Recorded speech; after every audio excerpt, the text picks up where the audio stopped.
All right, here we are, and we're about ready to wait. Who are you people? Doug, what is going on here? I don't recognize these other people. Well, I know it's not Travis because he has a suit and tie on. So, and I don't see any giant sunglasses or This glasses. is a. This is. I think that we got ambushed here. I think we might be trying to do a competent version of Connect This. Oh, heaven forbid we're competent. So for people who aren't familiar, last I heard is that Travis was going to pick Kim up in the RV, and they were going to check out some of the alien technology that the government has hidden away. So I think that's where they are. Well, that would be par for the course for this show. Yes. Yeah. So hopefully some cool communications technology, and we'll get a report back. Drew Clark, welcome. Hey, thank you. From Broadband Breakfast, which I'm trying to see your title. I can't quite read it. There we go. Better Broadband, Better Lives. Is that a new? Oh, nice. Is that a new organization or just a cool slogan? That's the tagline. That's the slogan. We've been using that for more than a decade, and you've actually asked me about it. It's maybe a head scratcher. It's just a motto. It's a motto for what we're all about, right? Yeah, I've come up with a few of those over the years, and I've always been disappointed at how nobody takes notice of them. So I'm familiar with that. Welcome. I'm excited to have you on. We're excited to have Angela Bennick on from Kitsap Public Utility District out there west of Seattle. Welcome. Thank you. Our tagline was broadband for all in 2009. So that kind of went away, but coming back. I'm just imagining that being written out as literally broadband for all in 2009. And you're looking at that in like 2015 and thinking, missed. Yeah, we missed. Exactly. And we got Doug Dawson back. Welcome, Doug. And I tried to change my official title to professional naysayer, and Rye wouldn't let me. So I'm still a professional yay-sayer. So whatever you all say, I completely agree. Well, and next week we'll see if we have a professional flip-flopper up there. Cool. But this is my son. It was just completed first grade, and they do this thing called Yes Days. I had never heard of this before, where the teacher has to say, "Is a movie about it, like Yes Days." It's like parents can't say no to what the kids ask them on Yes Days. Wow. Okay, I'm going to continue feigning ignorance because that's because that's a little scary. Very bad idea. Do not approve of Yes Days. No. But Doug's apparently doing a yes week maybe. Yeah, it seems like it. Yes. All right, we're going to talk about lots of interesting things today. We're going to talk a bit about where we are with BEAD and this great Verge article that kind of someone who hasn't been paying close attention looking back and saying, wait a minute, why are we here? I thought we were going somewhere else. So we'll talk about that a little bit. I'm going to talk about, once again, I'm just going to complain a little bit more about my wireless service, 5G and 4G, and we'll talk briefly about that. Middle Mile Awards came out from NTIA. The FCC Chair Jessica Rosenworcel, is going to take comments and maybe do something on data caps, which is super welcome. That's really cool. I'm excited to see that.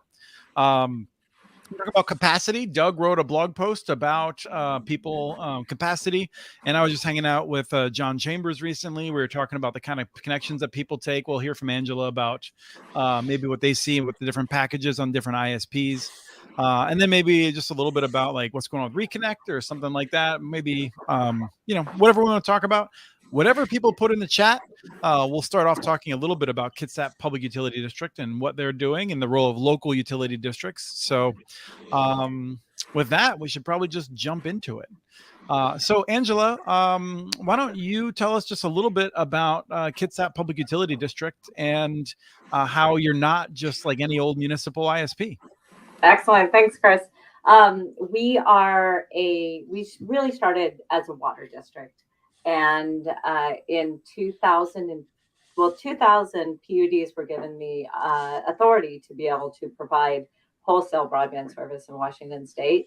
And so our general manager chose to step out and fund a middle mile infrastructure throughout Kitsap County to connect all the anchor institutions. And that's really what we built off starting in 2003. and just continued that, providing all of government, Navy, schools, all those different institutions services. And then in 2015, we started getting residents knocking on our door, coming into the room saying, we hate our current service. We need you. Why can't I have what I have at my office at my house? And so we had to make sure it wasn't just that they hated the current provider, but had really good service. We needed to understand a little bit about what was going on within our county. And so we surveyed the county and found serious areas where there wasn't service. And so our board decided, okay, we're gonna build a residential network, and we keep it separate from our business network. And we started expanding and are now serving 1,700 residents in the rural unserved areas of Kitsap County. And Well, they're not unserved anymore. Not unserved anymore. Exactly. Thank you, Doug. But so there's several things to talk about without turning the entire hour into the Kitsap PUD show, which we could, and we've done on the Community Broadband Bits podcast if people want to dig into that. But a number of those projects, and I don't know, is it a majority of them that were this weird local utility district where you are, talk about yes days. You have yes days for your developments there, your residential areas. We are a yes culture. That is what we do as a government agency. We feel our job is to say yes to the community. How can we say yes is what we had to figure out with broadband, because we're small. And that's where we came up with using local utility districts. And that's a little bit unique for us. We had been using them for water up until now, but we had never used them for broadband. So how do we extend that service to our communities? And so what we do is we pay for middle mile. We construct that out using Kitsap PUD funds in unserved areas and focus on that middle mile. But for last mile, we work with the residents to do it. They petition us. They say, hey, we want it. We tell them how much it's going to be. We estimate it. And they agree. We build it. And then afterwards, we finance it for 20 years. So they're able to pay for those connections over 20 years. On average, it's running, about $40 a month for that construction cost. And that's, it's really cool. So after 20 years, the $40 will drop off their bill. Exactly. Okay. And I guess that goes by address. So if someone moves into a house, they just get the bill because they're in that district. Is that how it would? It's actually a lien on the house itself and paid through an assessment. And so as a public entity, there are some limitations of what you can do for financing. And that's the way we can do it. We can say, okay, it's guaranteed, so we can pay it back. And then this lien, if the house sells, it's a super lien. It has a cape and everything, and it gets paid off. No capes. Oh, so at the point of selling your house, it just gets resolved. Yeah, or refinancing, any one of those. It turns out most mortgage companies don't want to be second. Yeah. So, yeah. Interesting. Yep. Our average LUD, also you can pay it up front. You can pay it at any time without penalty. And we finance these through our local bank and have gone out to RFP to make sure we're getting the best deal we can for our community. And the local bank, it considers this part of their investment in the community. And so they give us the best rates they can. That's awesome. And the Institute for Local Self-Reliance loves to see that. Yeah. Now, and how many more of these districts don't have good broadband, or are they thinking about coming to you? Or well, at this point, we have about 40 projects. So I sat down with the FCC map and looked at every red dot in our county according to the FCC. And we have about 40 projects that we would pull together that could qualify for BEAD. We're not a distressed or rural community, so we tend to not get very high on that level. And we've done a lot, right? So we don't have these huge projects, but we have about $42 million worth of projects to serve those 40 different communities. And it's about 3,000 homes. So, okay. Yeah. So I'm curious, Drew, this isn't the first time you're hearing this. You're a big supporter of open access networks. What would you like to either ask or comment on regarding Kitsap? So thanks for inviting me to this exciting program. Connect This. Normally I'm on the other side of the mic and have panelists. But Angela, great to have you on here and to be with you at the Broadband Communities event. And so exciting about the new executive director of the American Association of Public Broadband. Are you still chair of AAPB? I am still chair of AAPB until I'm voted out. So let me just ask about the question is, you said you're looking at BEAD. What's the kind of, just give the what's the customer numbers that Kitsap has, and like your last mile or middle mile in terms of the offerings that Kitsap does? Okay, so we have over 700 miles within our county of fiber, and we are serving 1,700 homes. Now, that's not the number of homes passed. That's just the number we're serving. It's over double the number passed. Some of those are in served areas. We allow people, if they're willing to pay for us to bring it out, we support that, and we will allow them to do an LUD as well. It just will not use Kitsap PUD funds to do so. I guess what I'm getting at is most or many of the municipal, well, we see a lot of open access last mile too. Yeah. But middle mile, in the middle mile, and we'll talk later about the NTIA's middle mile awards. Open access is a little bit more proven path or well-worn path, right? And I just want to just make sure I'm understanding. Kitsap, you're all last mile, or do you also do middle mile, kind of connecting facilities, anchor institutions, and the like? Where's the kind of the bread and butter for Kitsap PUD versus other more traditional our bread and butter is our business customers. So our anchor institutions are the Navy. We work closely with the Navy. We do provide service to different carriers within Kitsap County, whether that's the cable provider, the telephone provider, or cellular provider. So we provide that backhaul. We do the PSAPs. We connect all our PSAPs. And so that's really the bread and butter of our network. The residential is covering costs, but not going above and beyond. So maintenance and preparing for the future and things like that, that's really covered from that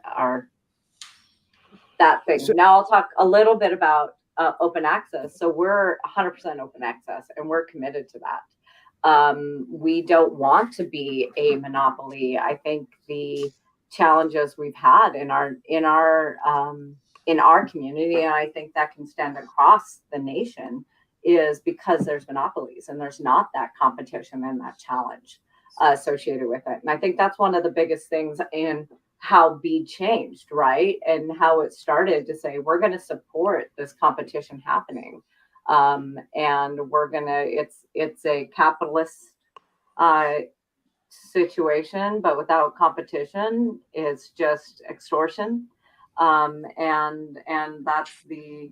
that's I think the biggest challenge. So yes, we're wholesale. We have 13 service providers on our business network and 6 on our residential. So Angela, what would be the things that would make municipal wireless, municipal broadband, not wireless, fiber for the most part, but what would make it really take off in the public utility districts in Washington, right? I mean, like, just more efforts. Do you think there's a party that's missing? Could some? What about like the ISPs? Like, could there be more ISPs that would get some marketing heft and muscle? I'm just like thinking like out of the box. If we want to change to be a country that has much more open, much more competition by virtue of more open access networks, what do you think would be most helpful in getting that in the areas in Washington State in particular, Angela?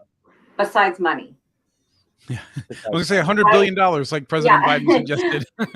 So I think, Drew, I really think that as far as what we hear, we hear everyone wants it. Everyone wants to have this high capacity network that is, so we have a service level agreement with our service providers that they have to provide 75% of what they're advertising at any one time. They can't have data caps. They have to maintain a net neutral network.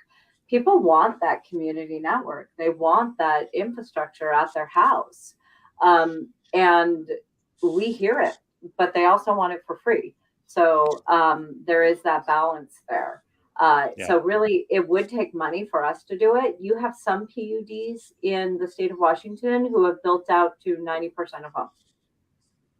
Right? They've just blanketed their community, and people have great service and they love it.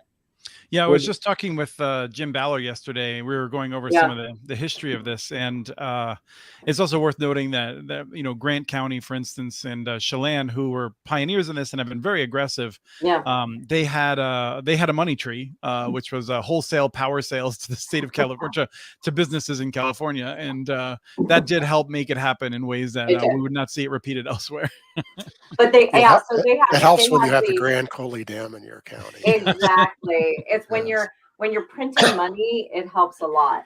There is in what they've done though, they polled their community and they said, where do you want us to spend this extra money? We have this coming in. We funded our emergency fund. We funded our emergency fund. They're extremely rural. They put a lot into water systems, so they had different things they were putting it in. And the two things that the community wanted: parks and broadband. Well, and let's talk about, when you have money, this was really interesting. Grant County said, look, we're going to do this final giant expansion. So they built the richest neighborhood and the poorest neighborhood, the second richest neighborhood, the second poorest neighborhood. They go, look, we don't want to pick winners and losers here. Yeah. So we're gonna take care of both ends. And sorry for you if you're in the dead middle. Yeah. but they've built most of it. I mean, they've really been very aggressive about it year after year, and so they cover. It would easily be 90% of households. I think it's higher. So yeah, that's a big open access network. It's also a giant county. Yeah. I mean, it takes you half a day to drive across it. It's big. Yeah, well, I want to say like it's thousands of square miles. I can't remember how many, giant. but it's giant. Yeah. That's the thing, is that like it was like I think there was like 120,000 people, but like none of them live near each other. There's even some of the very smaller PUDs that have built half of their households. It's very interesting. I mean, it literally goes PUD by PUD, and some have done almost nothing. It's just where people found the money, they did it. So. And Angela, we just saw each other at the Washington Public Utility District Association meeting in Spokane, and it was great seeing the range of options, seeing, even including like the area around Spokane, which is using Newmarket's tax credits, I guess, and an innovative plan. There's just a lot of cool stuff happening across Washington, in part because of an effort you were deeply involved in, which was getting rid of the state preemptions in 2021 and freeing up the ability for more investment to flow. Wait, let's talk about the most interesting thing going on in Washington. There's a bill in the legislature that says that anyone who takes BEAD grants must be open access. And of course, you can imagine that big telcos and the cable companies are flipping out. Yeah. They don't like it. I also thought maybe we should say that your wholesale rate needs to be 30% below your retail rate. Yeah. So that people could build a business on the network. We have great support in our legislature right now. They see the need.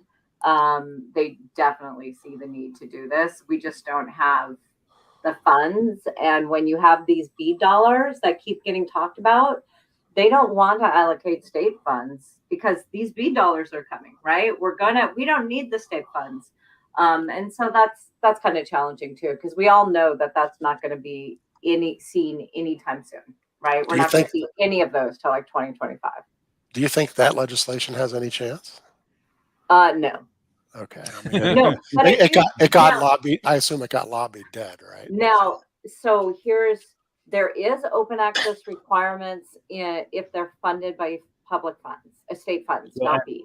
And so the middle mile awards that were just announced require open access on those networks. So again, more common to have that. It would be a very interesting question to see if we can get open access. Yeah, talk to folks in Maine about requirements of federal grants actually being enforced because First Light doesn't seem to have gotten that part of the message. Yeah, West Virginia. Well, come on, we've got RDOF and CAF to set precedents, right? Yeah.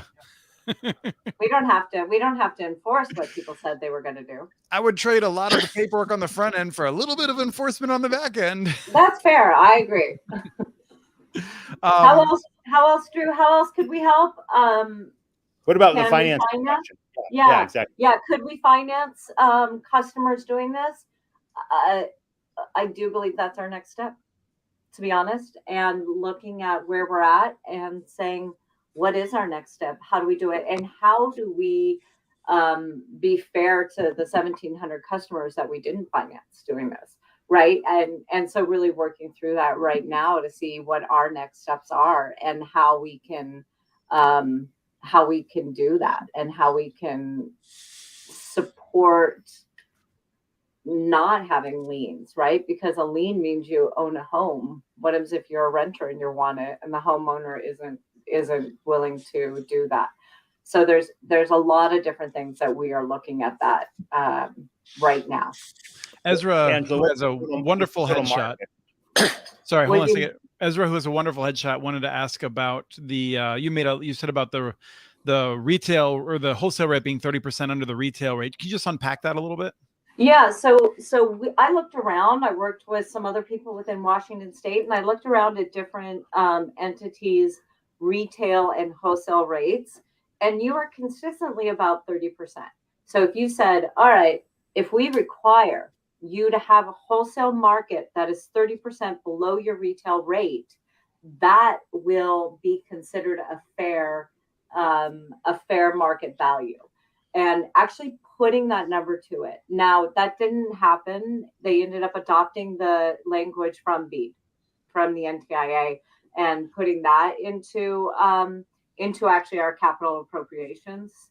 But I do think if we don't put some numbers on it and really hold people to it, what we're going to do is we're going to get people saying, okay, the wholesale rate is $54 and the retail rate is $59. Right. And good luck. Right. Yes. Which would stifle competition and not at all result. It would have zero open access. Exactly. Right. So, yes. Drew, you were following up? I was just trying to get like what percent are you? Like what's the market share and how could that get higher in addition to all the things we've been talking about investment? So we're actually a pretty big county. We have over 100,000 residences. And so we are less than 1%, 0.1%. We have pretty big builds out by Comcast, Astound, and Lumen. Our next steps is on the sustainability side, right? As our costs continue to grow, how do we continue to grow the market and who we're serving to keep this business sustainable? And so you said you have 3,000 more unserved yet left. We have 3,000, according to the FCC. We have 3,000. If you take out fixed wireless, licensed fixed wireless, we have 5,800. Okay. Yeah, which of course I do. But so we've if you want your county to be 100% fiber, you just have to get it to everybody. Yeah. Exactly. We've kind of eased into this a little bit, but I wanted to jump into the people want more capacity. There's a couple of things here that I think were a little bit interesting, but it started with a pots and pans post from you, Doug, talking about the percentage of homes that are subscribed to 200 megabits per second or faster. Yeah. What's going on there? According to OpenVault, we're up to over 80% of households now subscribe to 200 megabits or faster. That's not hard to believe because first off, the cable companies have all upped their games so that their minimum product is either 2 or 3. And just Charter and Comcast alone have 55% of the whole market. I mean, what they do drives the whole country, right? You've got all the fiber providers. And so, but the real phenomenon we're seeing because even if you go look at those providers within their company, people are voluntarily upgrading to faster broadband all over the place. So it's not the growth of 100 to 200 that's the news. In fact, some of those low amounts haven't been changing that much. There's people subscribing to 500 and gigabit speeds, and those are not being driven by the ISPs. Those are being driven by people calling in and ordering it. People want faster speeds. You know, there's so many ISPs that go, nobody needs more than 25 megabits. You know what? People are buying it, and that's all that matters. The market tells us the truth, you know. So the fact is, we're up to 20% of all households are now subscribed to gigabit. So I was talking about John Chambers, who's been building these networks in rural areas, often to people where there's not good service. Yeah. And he reported that in aggregate, across a lot of different footprints, across a lot of the parts of the country, west, southeast, northeast, they have 3 tiers typically on the projects he's working on: 100 megabits, a gigabit, and 2 gigabits. The most common package is 2 gigabits. Yeah. Although most people, it's kind of split. It's kind of like roughly a third, roughly a third, roughly a third. But the largest package is the 2 gigabits, which he's pricing at $100 a month. Even if it's roughly a third of the people are going, I'm paying extra for that package. Well, yeah. So more than half of his people are getting a gigabit or higher. Yeah. So I mean, and then the question is generally, whenever I hear people be like, "Oh, people don't need faster speeds," that's often from ISPs that are like charging more than $100 a month for those higher speeds. Or or I can tell you what, if you saw my end basket in my email, it's from Wisp, so they're going to do it again if I say it on the show. Oh no, they will totally. They're going to go, but I have lots of people buying 25 megabits. My answer to that is that's because you're not offering them 500 megabits. It's true. Yeah. You know? No, if you look at the average speed of my car, the question is, how do we measure it? Do we include all the time when it's parked, or do we talk about when it's in motion? Like, because I'm tired of a lot of the games that we hear from people, and some of the people that I like are totally opposed to me on this. But when I'm downloading something. No, I'm a professional. You're a yay sayer today. I'm a yay sayer, and there's nobody who's against you. But my point is just that, like, when I'm downloading something and I'm waiting for it, something's gone wrong. Like, there's just with modern technology, the network, unless I'm like dropping a 4K video on someone, I'll wait. I understand that, but like, there's no argument that in a world with so much rich content that 25 megabits will handle it. You're gonna take so long to just download the patch for your Xbox and whatnot, and boo-hoo. But like, you know what? It's real. Like, Xbox drives more money than the MLB, the NBA, and all of the sports leagues. So. Okay. That's my medium rant for Travis watching later. That was not a rant. I'm sorry. We got the rest of the show to do better. Okay. So I haven't given either Angela or Drew a chance to respond to that. Well, I'll just comment on the thing that came up, the comment that came up. It's true. I mean, you've got people and what they're using. It costs the cable companies the same to put 100 meg in as it does a gig. And so, the cost per meg drops as you get into these higher. So people are automatically doing that. I will say on our network, we were pretty much running 40-60. 60% were buying 100 meg, 40% were buying a gig. I just went and looked back at the past year. It went to 50-50. And now we're at 2/3, and everything in the queue today is all a gig. And so that's the big shift I'm talking about. Should we even offer 100 megs? Does it make sense for us to even offer that? That's another thing we're looking at as we look at how we're supporting people and getting access, is what is our next step in providing that service. And Drew, just wait 1 second. So I also say, for in case someone's watching who's not technical, it's worth noting that, Angela, you are giving everyone technology that can deliver a gig. You're just throttling it down. And so it actually takes more of an effort on your part to do 100 megabits with the technology that you're using. It does. So we put a gig into every home because we know we don't want to have to go back and do it again in 5 years when people need that or want to upgrade. I have a gig at my house, and I have to agree with Chris. If anything slows down, I'm automatically looking, all right, what's going on? Something's got to be wrong. And But yeah, And I it's bet she great. calls into the PUD and they go, wait a I minute. do not. They go, I wait a actually- minute, that's There's you. something about when you're the general manager, you kind of have to hold steady and not full reign. My kids love it though. They think I control the internet, and so if it doesn't work, they're on me. Yeah. Drew, what was your response? So let me have two reactions to your post here, Doug. First is about market realities versus political realities. And the second is more of a question for you about bits versus bytes. Okay, so let's take the market realities and political realities first.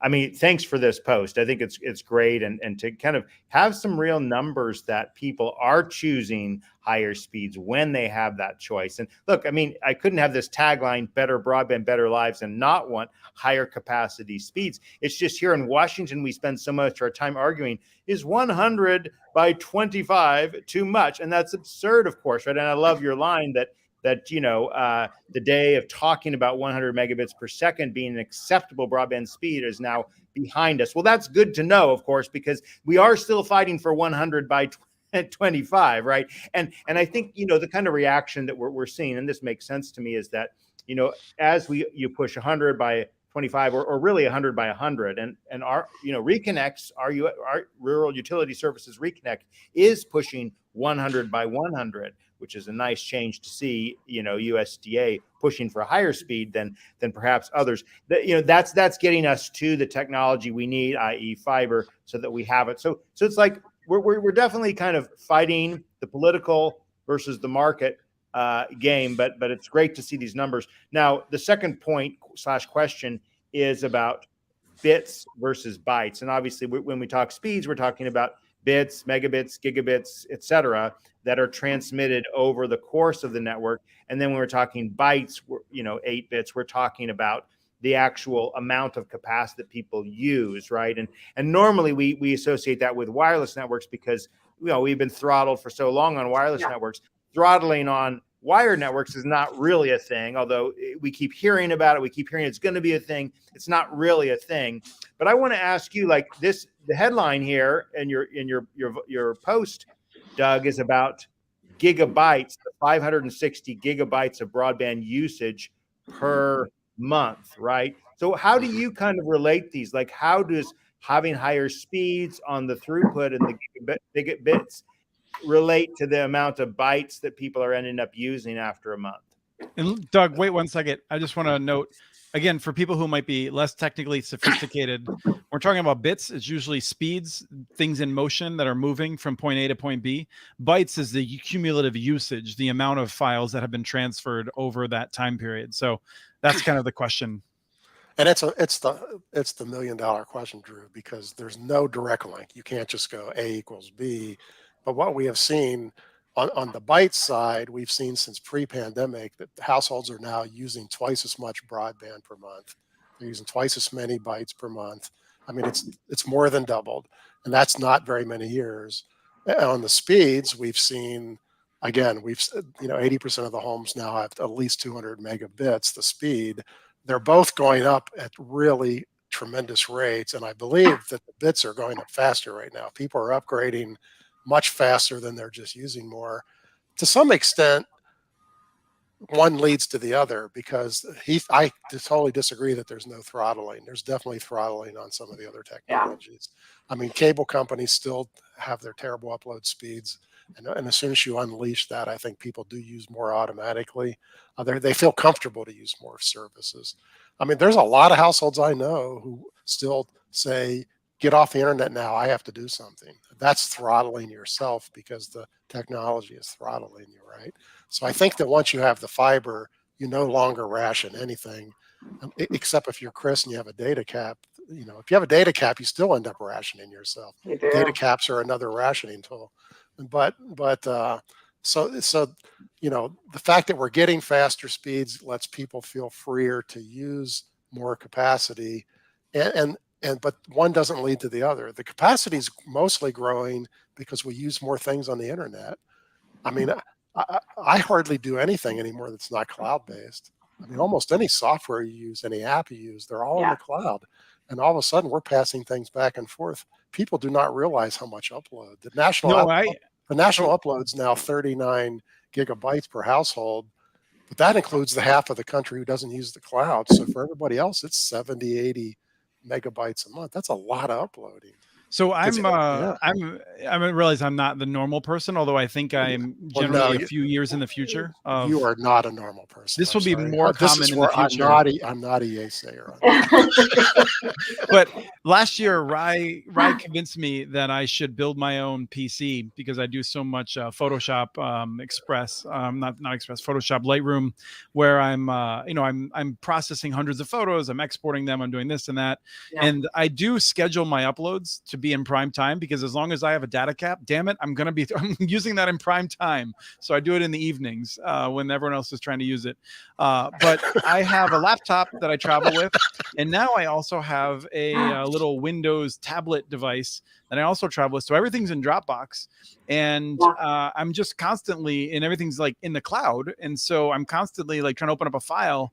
And the question is, am I waiting 5 seconds, which is annoying, 10 seconds, 15 seconds on a plane, or a minute. to open a file if it's a bad connection. And so it's not just the speed, but also the transactional latency at that point, which is becomes more and more important. But I think we're going to see more and more people doing this as they're switching between different devices based on where they are, and they want everything to be synced up. Yeah. And I think, Doug, it's actually the $1 billion question, not the $1 million question. And it is, in 2015, when we changed the definition of broadband to 25.3, the FCC was saying a family of 4 needs 28 meg. So already they were saying, we're going to define it like this, but it's not enough for you to operate. And then that was pre-COVID. So now you have everybody home, you're doing everything online. My kids still have now a computer. They do things online every day. You need more. So I think we're going to get to the point where it's more like an electric service, right? You don't call up and say, I would like a freezer in my basement and a refrigerator. I'm going to have a washer. So how much electricity do I need? Right. You do not right. You don't do that. And you so open up it's the pipe. Yep. Exactly. Let's open it up. I do want to comment on something that Drew said. Drew, you kept saying 125, but it's actually 120. And the reason for that is because famously technology neutral DC kept it at 20, not 25, because they wanted to make it friendly on DOCSIS. Let's be very clear about this. Like 120 is not based on any remember, rigorous the original science. language was 100. I mean, that's what they and they killed. came down to 120 to make it nice on the cable companies. No. My brain's been swirling in match ratios, and so I've transposed 20% or 25% of 100. But thanks for that correction. And it is of course unfortunate that we went from 100 to 100 by 20. But again, it's at least better than 25.3. Right? No, let's be clear though, because Matt Larson is sitting there somewhere punching the air, mad at me because he thinks it's foolish. And when he was on, Doug, you agreed with him and said we don't need symmetry. So do you want to defend that point for a second and say we don't need to have the high upload speeds? We do not need gigabit uploads. Hardly anybody uses it. It doesn't mean that we want 20. But there's there's such a small percentage of users who could actually fill up a gigabit upload. Quite honestly, they have to be running a business server at their house. Yeah. There's nothing you can do on your computer that can upload that fast. Yeah, even if you have a house full of 6 gamers, you don't use a gigabit upload. Right, you could. If you're uploading a big video, but that's going to be pretty rare. Yeah, and even there, it's a few seconds. So I don't think we need the symmetry, but I'm still thinking we need way faster than 20. I'm not saying the 20 is all good. I've been an advocate. I'm going to pull this idea out for your audience here. We should always talk about 100 by 100 or 100 by 20 or 1,000 by, and by I mean a multiplication rather than a division. We shouldn't say 100 divided by 25 or 100 over 25, because that's implying, well, one number is more important than the other. If we multiply the two numbers together, that'll give you a better score, right? Yeah. And I think a truer representation of what you want, because Doug, I think you made some great points there that we may not need 1,000, i.e. a gigabit up, but if you multiply the download by the upload, we'll at least get a better representation than if we sort of hide that other number as a denominator, right? Now, when I said that, I don't have if every fiber provider makes it symmetrical, go for it. You got that. It's sitting there, right? It's the pipe. Yeah. There's I'm willing nothing to settle for wrong with giving 980. them that.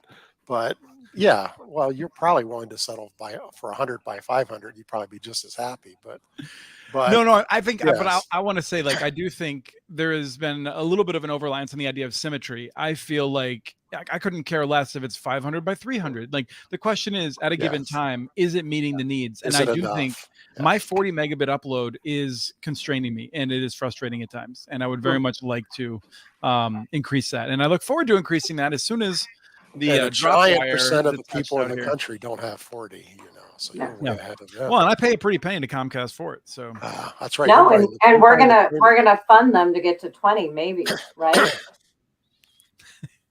okay. The FCC chair, Jessica Rosenworcel, she is convening a listening session, I like that one. She is collecting more data on data caps, which I feel like there's no justification of this. We've talked about this before, so we don't have to go over it in depth. But I feel like this is something where we might actually see some action, as opposed to the digital discrimination proceeding, where I suspect there won't be a lot of result out of it. But I have hope that the data cap proceeding might go somewhere, and we might actually see some of this reined in. I get a note from Comcast most months at this point. You're going to kill me because I can't be a yay-sayer now. They don't have the authority to enforce data caps. They gave it away. Okay, so let's come back to that. Let's see what Drew had to say. Yes. Let's come back to authority. So your notes from Comcast, I want to hear about them. So I haven't been on Comcast for several years now. I'm on a symmetrical fiber broadband, fortunately for the first time when moved back to Washington. And so I want to hear, like, what does it say to you? What is it kind of like? It warns me when I hit 75%, 90%, and then when I go over it, it tells me how much. It tells me I've gone over it, and then I don't think I've gone over it. Like, I don't think I've exceeded the second cap where you have to start paying more. But I've had to do the one extra payment. It's 1.2 terabytes per month. Okay. So, obviously I stand corrected on this, Doug, about there aren't data caps in wired, and you've, given it. There's lots of data caps. No, you said there wasn't throttling in wired, but anyway, we can move on to whatever your point you're about to make. But let's talk about data caps versus throttling. Okay. And like, is data caps are not presumably a violation of net neutrality principles. Again, they don't exist now in law. No, they're just evidence of a broken market. Well, right. But so, like, what's good or bad about what's bad or worse about data caps or throttling versus data caps? Let's just talk about that. Doug, I'd love your thoughts. But doesn't throttling happen after the data caps? I mean, that's what's happening, right? No. You hit your data cap, and then you not for Comcast. Not for wired. That happens in satellite. It happens in some of the wireless stuff, but not in my wallet gets throttled. They just keep charging you more money. Is all that happens. And so for a wired connection, there's no real difference between the two. If you have lots of money and you don't care, you just use what you want. Now you will throttle yourself if you don't want to pay the extra money. Yeah. So it does have an impact on you. You start rationing. But let's go back to a Verizon hotspot that's used out in the rural areas. You only get like 40 gigabytes, and after that you start paying $5 for like 5 or 10 extra. I mean, during the pandemic, I saw families paying $500 to $1,000 a month who are massively restricting themselves to stay to that number. I mean, it's just ridiculous. So the throttling is the bad one, Drew. They literally just come along and turn you down to 1 megabit per second. It doesn't work anymore. It's happened to me. It's the most. It just stops working. Yeah. You can't even go to the web. It just stops. Yeah. Yeah, I got hit with one of the times I was trying to avoid exceeding it with Comcast. And then I literally went into my office to avoid uploading a large file from here related to work, a large video for a client, for a contractor working with ILSR. And I had not correctly set Dropbox. And so I drove into work and I uploaded it and it started downloading it right here. I blew the data cap anyway. But like it gives you like that's one of the ways in which I think it may happen as more devices are just doing more things behind the scenes for convenience. But the thing that I would just come back to is that Starlink had the correct data cap. If there was going to be a data cap, it should be during periods of contention. If I upload a terabyte of data over the course of the month entirely between 1 and 5 a.m., it costs Comcast precisely $0. Right. So there's no reason to be like including that in the data cap, but they do because it's not about any constraint. It's not about the It's not congestion. This is not reasonable network management by any stretch of the imagination. Right. No. And by Starlink said, plus they don't drive their network based on Chris's house. They base it upon your whole neighborhood too. So yeah, it's ridiculous. And this takes us right to the comparison to electric and other utilities where you have to have your peak usage and you have to prepare for that and provide it. Yeah, and I mean, I use the analysis also then of the gas station, which is I don't know how much gas is going into my tank. Granted, if I have a sedan and it says 25 gallons, I'll have some questions, but they could be ripping me off if not for the state having Department of Weight and Measures that goes around and measures these things. Meanwhile, Comcast is the one telling me how much I'm using, but Phil Dampier did a great job over the years documenting all the time. People who had like not been home with our electricity turned off and their router turned off were like told this and that. So Comcast is like not being checked on this. I don't think they're lying. I don't think they're nefarious, but I also don't think that they're getting it 100% accurate. Right. So, nefarious and lying, I don't know. We're going to lose Drew in 13 minutes. So I want to cover a couple other things. One, and NTIA middle awards, any middle mile awards. Anyone have any thoughts about that? Sure. No, Drew's going to stick around. Okay. Yeah, I'm going to stick around. But let me chime in on the Middle Mile Awards because I have focused on this, and we actually it was our Broadband Breakfast Live Online session yesterday, and I'll drop that in the chat window for people. But here, let me just give you the quick summary of the Middle Mile Awards and maybe tee up a couple questions that'd be useful for us to talk about. There were 35 awards that were made, and 930 million were basically awarded, and you can see. I mean, here's the headline. The headline for me is the fact that they got nearly 93%, I believe, match for the 100%, if you do it that way, that were granted. So in other words, they basically awarded 930 million, but they were able to bring roughly 800 or more million from other sources. Now, not all of that's real cash. Some of it's, attribution and in-kind amounts, but that's darn impressive that the NTIA is able to get that significant leverage from their funds. Now, what will that mean for BEAD? I mean, 25% is the required match, but you'll get more, and states can put a higher level. State broadband offices can put a higher match requirement. I don't know if anyone will do that. Let's pause there for 1 second. I want to note, states are going to do that. They're going to take the higher match, and that's why the exurbs are going to get built out, and the most rural areas are going to get missed in a number of places, and tribes are going to get screwed. The people that need it the most will lose it as states try to stretch the dollars in some cases, and I'm deeply worried about that. And I have some distressing news to make that even uglier thing. This week, the state broadband offices were informed that the NTIA might strictly enforce having a final report 1 year after they get their preliminary report approved. And that meaning the final report would include the list of all the winners, meaning they have to give the grants out in a year, which is completely impossible. So 20%. Let's again, I'm just going to pause for a second. So if they do that, it's going to make it into a one-round auction. That would be RDOF all over again. So you're concerned that next week NTIA is going to tell us what the allocations are per state. And then there's going to be 6 months in which states develop their 1 year plan, their initial proposal. When they get done wrangling with NTIA, probably sometime in the spring of next year of 2024, they will get 20% of the money.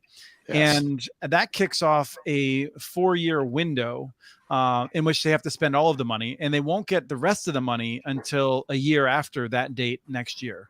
But what you're saying is the 20% of money they will get in the spring of next year, they may have to spend immediately rather than doing it in multiple waves. No, they have to award all 100% of it by the end. They have to announce all the grant winners by the end of the 1 year is what they're being told now. And it's being driven by the White House proclamation that we need to spend this money a lot faster. The White House has realized what we realized a long time ago, which is that there are fewer than 50,000 homes that will be built before people cast the next ballot. And they're freaking out about it. Yes. So if they, and now this is gonna be a huge pushback on that, but if they really do that, it's going to be a 1-round grant, and it's going to go to the people with the lowest matching, and that's the incumbents.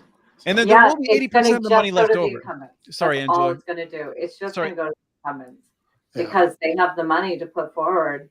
And like you said, Doug, it's going to be RDOF all over again. I mean, I'm starting to, if that rule goes in, then I think Travis's 95% was too low. I feel like BEAD is a promise of chocolate pudding, and what we're getting is chocolate hummus. No, I think we're getting chocolate sawdust. Chocolate sawdust. That's even worse. So that was a detour. I would like chocolate hummus. That was a detour from Drew's points about the middle mile program and the matching part. But I appreciate you indulging us, Drew. Oh, well, no, of course. And it's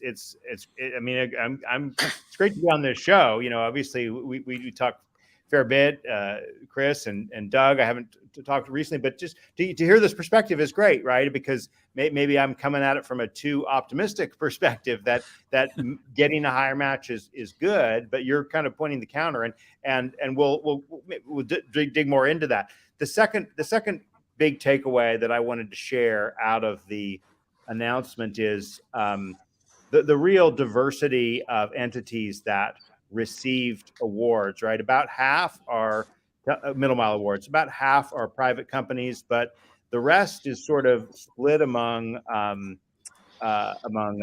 co-ops, pure government entities, state of Kansas, state of California, et cetera.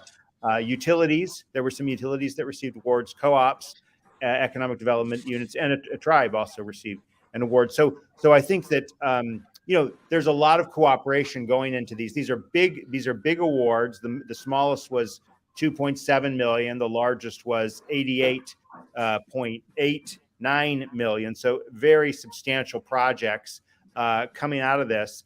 And again, I think it's exciting to see the details. Yesterday's Live Online, we drilled into a couple of these projects. And last quick point is that even though 1 billion is tiny compared to 42.5 billion in BEAD, we'll be able to get more, I believe, as BEAD applicants include middle mile components as part of their BEAD applications, because that is permitted under the BEAD rules. So anyway, those are a couple of takeaway points from the discussion. And I think the private companies were almost all smaller private companies. We didn't see any of the awards going to the larger companies in my quick scan, I didn't think. No, I want to distinguish what you said about the matching, because for middle mile grants, the higher the matching, the better, because obviously it worked, but that just isn't going to work for last mile. So it's very, very different markets. I mean, you have to think that a lot of those routes were going to be built anyway, and they went, heck, we'll take some grant money to make it easier. So, or else they build a larger network because of the grants. So, and I know several of those projects, the places they're building are really needed. I mean, it's bringing some broadband to some places that absolutely couldn't have it otherwise. So, I mean, there's some pretty good middle mile routes in there. So yeah, I mean, we probably need more than $1 billion in California. Yeah, I mean, obviously they're spending more, but even above and beyond what they're doing, there's California already spent $3 billion on middle mile. California themselves. Yes. Exactly. California's got a super big project for. They're pulling it back a little bit. I think I don't remember exactly where all the cuts are. I wouldn't think it. I'm thinking we need 50 or 100 billion in the country just for middle mile to get to the rural places. So this was a drop in the bucket. I mean, there's a lot of good projects who did not get funded here. So, John Chambers wasn't available today, or I would have had him as a special guest for at least a few minutes, because, one of the things that he said to me, I don't think he'll mind sharing, is he's like, where's this all going? Like, he was talking about, he's building projects. I think he's connected well over 100,000 homes at this point. He's building, I think, 5,000 miles. No, 5,000 miles a year, I think. No, he's building about 1,000 miles a 100. month. Last time I talked to him, I think he's trying to build. Okay. Anyway, Yeah, I'm that's a I'm lot. mixing up the different numbers. He's building rapidly, and he's just like he's never come across one of these middle mile projects, like whether it's BTOP or others. He's just like, where are they? And Well, there were not very many BTOP no, but at the routes. same time, like I feel like he makes a couple of good points in that. And this is a question that we were wrestling with last time with Travis, and he was just like, "There's no middle mile out there." But from John, he had the same reaction I did, which is sort of like they figure it out. Like they find an expensive place to lease it for a few years while they build a better one. They build what they need, and that's what I think rural providers are doing. Like I'm excited about good middle mile projects, but at the same time, the way to fund middle mile is I think after first mile.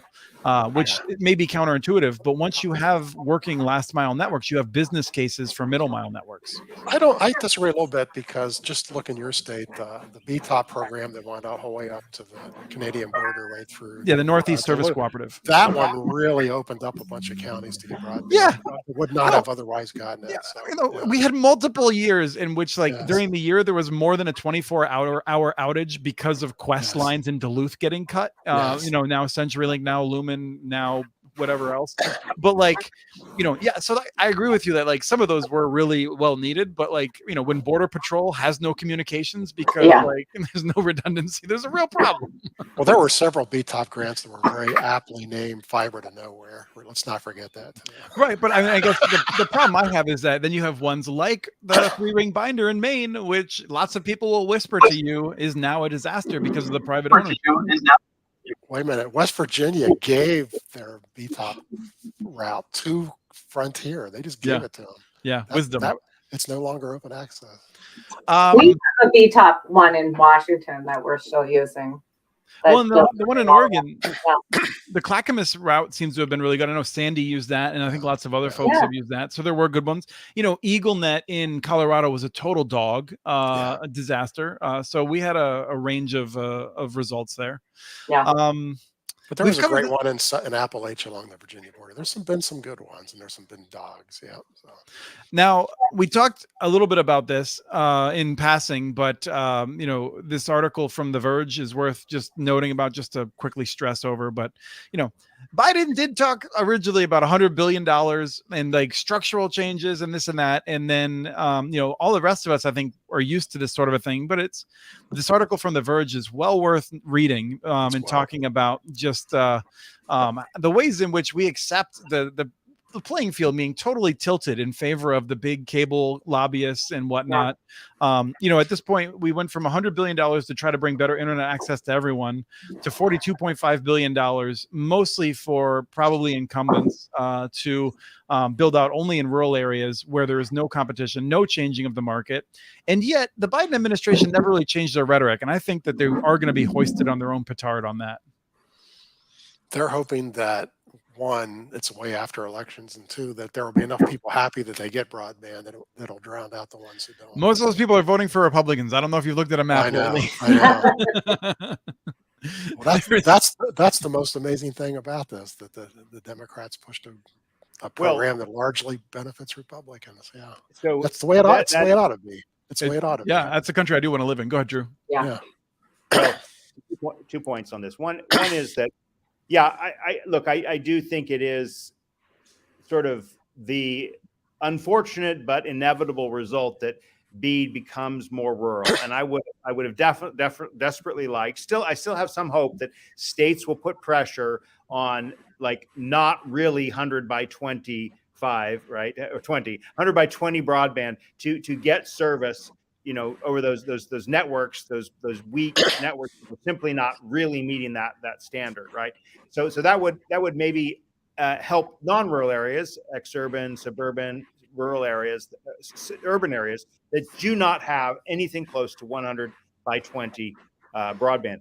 The second point I want to make is that, and this is something that we've been focusing on at Broadband Breakfast, because we got this conference coming up next week called the Made in America Summit, is that you nice have plug. Well, thanks. Yeah. I'll pop it in the chat there. broadbandbreakfast.com/MIAS for Made in America Summit. The thing you got to remember is that, look, broadband is 100 billion of 1.7 trillion in the Infrastructure Investment and Jobs Act. And then there are two other very significant projects, funding vehicles that the Biden administration's grappling with. One is the semiconductor promotion through the CHIPS and Science Act, and the other is the green energy provisions of the Inflation Reduction Act, both passed in July and August of 2022. And so the federal government and the Biden administration is really pushing on like three different fronts at the same time. And we can't ignore that there are connections, that getting better broadband also means enabling higher capacity and better advanced energy. It also may rely upon getting more semiconductors in countries that are not, potentially adversarial to the United States. And so think about that too, because this is a key to what the Biden administration wants to be, which is, lunch pail Joe, right?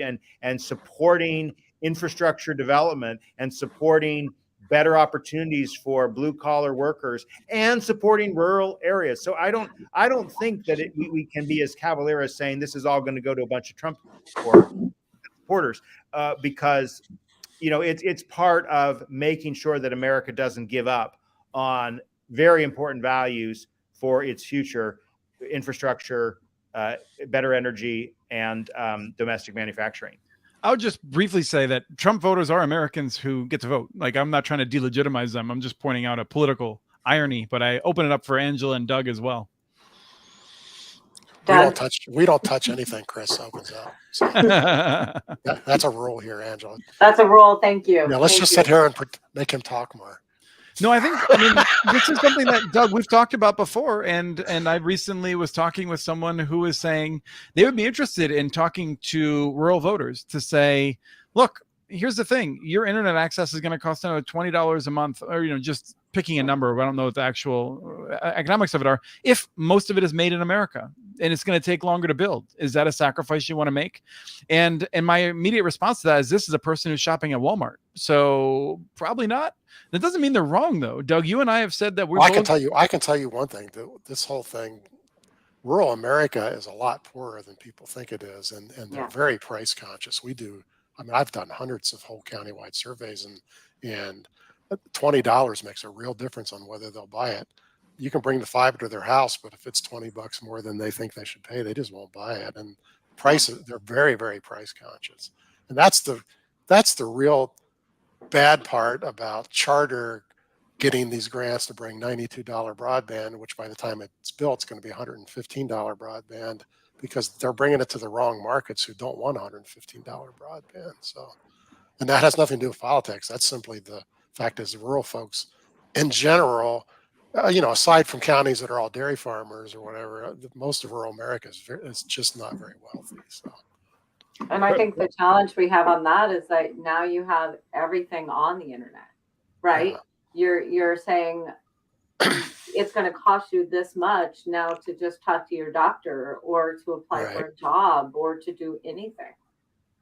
Yeah. But when you look at just household incomes in rural areas, they are significantly lower than other places, and it's just a matter of affordability. So, broadband is. Go ahead. Well, last point was ACP doesn't help if it's $90 broadband. It's still $60. It's still too high. So yeah. Broadband is fortunately not a partisan issue. It is among the most bipartisan issues, and you see a lot of Republican support for broadband, just as you do Democratic support for broadband. Can I ask you what you mean by that? Just in the sense of, you mean voters, people who vote for the party, or people who are serving the party in Washington, D.C.? Because I think I would say it's at the local level. You won't find counties where the local commissioners are not for broadband. They just aren't such places. Yeah, it's local. It's also national. I mean, as to the voter question, look, I mean, it's clear that there are going to be differences in party by rural versus urban makeup, but I think that the good thing about the state of broadband, and Gigi Sohn said this during her announcement as executive director of AAPB, is that she wants to kind of work with all of those Republicans that have been so supportive of municipal broadband. And there are many, It is not. It is No, not just. I mean, let's be clear. Like, I mean, I think I could probably list all the ones that are of the 535 that are senators or in the House of Representatives. Like, you know, I mean, there's a few senators who have been willing to stick their neck out. There's people like Senator Moran who have not been willing to stick their head out, but are quietly supportive. But there's fewer than 10 in the Senate, I think, that are actually supporters. Even Chuck Grassley, I wouldn't consider him, even though his state has like 30 of them. You know, Marsha Blackburn from Tennessee is like, you know, doing the best she can to rip them down. Like, and so I agree with you in that it is not perfectly partisan, but you know, there was like 4 votes among the Republican side for pro-municipal broadband legislation the last time it came up in the House. So you know, there's a strong correlation between the parties, and the only reason that Democrats are united on this in part is because it's a free vote for them in many cases, because they know it's not going to pass. But a fair number of the people that are from major metros will turn as soon as Comcast puts the screws to them. They also don't really care about the issue if they're major metros. Yeah. So Well, I mean, and I think politicians support broadband, and I think the question then it becomes municipal or so. I think broadband is the bipartisan issue, yes. but when you start looking at municipal broadband or private carrier broadband, that's where you get. That's a different question. Yeah. Right, and I think that's where I hate the way that we're in a tribal area, and I salute you, Drew, in that I think you're trying to like say this is not something that's inherently partisan. And I agree with you. Like if you and I walked around in any number of areas, whether they are Republicans who vote for Trump or don't vote for Trump, to call out Juan, who notes that not all those things are not synonymous, but like I think we would find that like Drew, you and I have very strong agreements as like policy experts on this with what most people think. And yet they don't have a sense, I think, of whether their elected folks are against them. And I just say that because here in Minnesota, the Republican Party continually like has people who are the people that make the decision for the Republicans in St. Paul talk about how government has no role in this. We should have satellite and market solutions that solve it. And like that's not totally out of line with the Republican base, but like they do it. And so I don't know how to reconcile that. But if you go to the counties, the county commissioners are all pro broadband because they're closer to the people. So. Yeah, right. Exactly. Because when they go to the gas station, they hear it literally every day. And they go, when are you guys getting better broadband? Every day they hear that. Most counties tell me that if they don't have good broadband, it's their number one issue. And only a few don't. And the ones who don't, it's their second most important issue. So, I mean, it's right up there. So Ezra asked about prohibiting municipal broadband. There are 17 states that restrict it. Only a few would be outright prohibitions, like Nebraska, and I think North Carolina, effectively Louisiana. A lot of the states have barriers that can be overcome, unnecessarily barriers, but barriers nonetheless. Yeah. So I don't. Yeah, some of them are. It's a scale from 0 to 100. There's a lot. The bottom half of those are pretty hard to get it done in. So at least half of those are really hard. Yeah. So, yeah. The last thing I think I'll just make a point, which again I think is where you're leading, Drew, is I think if you sit down with a lot of those senators, Republicans who are kind of spouting the line from the cable and telephone companies and had a conversation with them, I think that they would be very interested in your perspective, Drew, focused on open access, markets, competition. But I think that they are easy prey for lobbyists that talk about socialism and whatnot and scare them off. And that's one of the reasons that there's such a block, I think. Well, let me go ahead and make a final point or case for this argument. And I appreciate you bringing open access back into the discussion there, Chris. I think that, and in some ways, Utopia in Utah Telecommunications Open Infrastructure Agency sort of backed into this. It maybe wasn't a choice, but because their legislature came along as soon as they were planning this 20 years ago and said, no municipal retail internet. And so they had to become wholesale networks. They had to do it as an open access way. And I think, and we talk a lot about this, Chris, right? I mean, you can think about open access as 3 layers, right? You can have 2 layers as well, but the owner of the asset, the operator of the network, and the hopefully competing multiple internet service providers offering retail services on that. And really, in my mind, there is an increasing case for cities, municipalities, the local community being the owner of that infrastructure, right? And so you can do that without having any municipal involvement in either the network operations or the ISP. component, True. right? And so I think that is a perspective. As soon as you get past the nonsense and the incumbent clearly wrong. Fear, uncertainty, and doubt. Exactly. FUD. Once you get past the FUD, you can see that there's a lot of reasons for a local role in the ownership of the infrastructure, and then we can still have a big, good conversation about who's going to operate, who's going to sell services on that network. But Well, and I want to point out. I want to point out West Des Moines, because they're going to get MediaCom on their network. They just gave in. They go, Interesting. we got to get gave on in. that I think network. that's a bonus, not a Well, bug. what is well, except that nationwide they would tell you they're against that idea, but they couldn't pass up that opportunity. So Right. So West Des Moines, wealthy suburb of Des Moines, working with Google Fiber paying a significant portion, but nowhere near the full cost of a conduit system, on the condition that it goes to everyone and is open to everyone, to multiple providers on similar terms, on the same terms, in fact, which is one in which you can't cherry pick. You kind of have to lease the whole system and have a plan for going to just about every home. West Des Moines has attracted MediaCom to use that as well. So fairly unprecedented. I mean, it makes Drew's point, though, I think. So. Right. But I also, so CenturyLink went to Springfield, Missouri, and we haven't seen it go to another place. So I will be curious if that model is replicable, or if this is them testing the water and seeing what they think. It's not Brightspeed, by the way. So.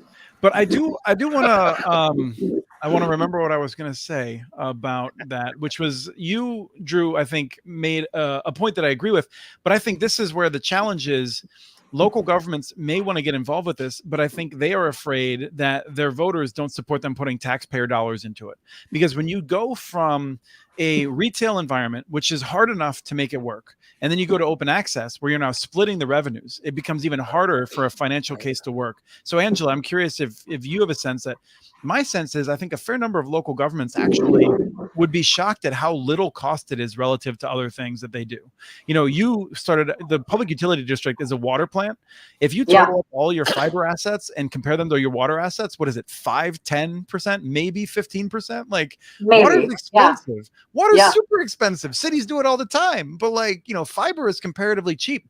It costs more than $1 million a mile to build a bike trail in Minnesota. That's what they budget for. More than $1 million a mile is my understanding. And only in California does it cost $500,000 a mile to build fiber. Fiber is the cheapest infrastructure. People don't realize how cheap it is. And I think as that dam breaks, then Drew, we might see your model more commonly. But I want Angela's reaction to that. No, I think you're right on. And I also think that we're good at infrastructure, right? We're good at pipes in the ground. And so let's push this money towards entities that are good at that, whether that's the co-op or the city or the county or another public entity. The other thing is it's our money, right? We're paying for this, and it should go back to the public entities. There should be some control that we have as citizens over how this is used. And I really support that. And we chose to operate our network, but we don't choose to do retail service because we feel we have that skill set in our service providers. They're bringing what their expertise is. They're doing all the routing. They're doing all the customer service, and we make it so that they can operate a business that way. Yeah. I think we're cruising toward the end here. Any final comments? That's a good place to wrap. I just wanted to say I thought Angela should have put the glasses on a few more times. Just at least and I'll put one more thing, that if your name is on a stadium, you don't get any BEAD money. That's the one rule that we want in BEAD. I would love that for bank bailouts, for anything. I guess my parting shot, we haven't talked super much about this, but next week with the announcements by the NTIA of the levels at which each state will receive BEAD funds, obviously that kicks off a process we have talked about. I think I just encourage people to say, look, this is the the start rather than the end, right? And state broadband officials are really the key here to work with them to continue to make. I mean, like in some ways, the FCC's. I mean, again, with apologies, they have not done the job they needed to on mapping, on evaluation, and so we're going to have to kind of move that discussion to the state level. And I think again, let's keep up the point, keep up the fight. We need higher capacity broadband. We need higher upload speeds. We need no data caps, bad, whatever, the throttling, very, very bad. And what we really need is we need a multiplicity of types of entities that are doing creative things. I appreciate the West Des Moines point. It's exciting to hear about, Mediacom saying, hey, we'll go on this network. That is a huge breakthrough. And I expect we'll see a lot more in the coming years as infrastructure and the opportunity of infrastructure change, hopefully for the better through BEAD. Yeah, a bunch of us said that when Huntsville's model came out. So we're glad I wasn't holding my breath. But Drew, I just want to ask, what show do you think you're on? We don't say anything negative about the FCC here. We're entirely positive about the FCC. Never would we doubt their competence or ability to do such a thing like mapping or something like that. I'm a yay sayer. Yeah. Well, Travis, I hope you enjoyed it. Kim, I think you're probably not watching it, but Travis will go back and watch it. And I want to thank Drew and Angela. Thank you for coming in. Thank We you. look forward to pulling you back in on future episodes now that you've made it through the initiation. And Doug, thank you for not bailing on me this week. Oh, that would have been interesting, wouldn't it? Yes. I actually, Kim right now is probably not in first class flying. So for There's those her payback right there. yeah, for those of you who watch on LinkedIn, I don't know if Bob was out there with her, but there might be a video circulating already of her walking back into steerage. So I really enjoyed this. Let's see, 2 weeks from now is July 4th weekend. So I don't know. Well, I'll ask around and see if we should do a show July 4th or if we should just take the week off and come back the week after that. But next week I'll be in Albuquerque. Well, not Albuquerque. I'll actually be down in Anthony and Las Cruces, the area, doing some work. And then up in Tesuque, one of the Pueblos, we're doing 2 broadband day-long boot camps for people that want to learn more about how broadband works and what the federal opportunities are and things like that. So maybe nice. I'll be a little less white when you see me next time. Awesome, Chris. Awesome. Doug, Thank you for the opportunity. Oh, Drew. I'm just gonna say thanks. Thanks for including me. It's great to be on this show. Awesome. Well, it was a fun time. And with that, we will cut it off. This has been another fun episode of Connect This.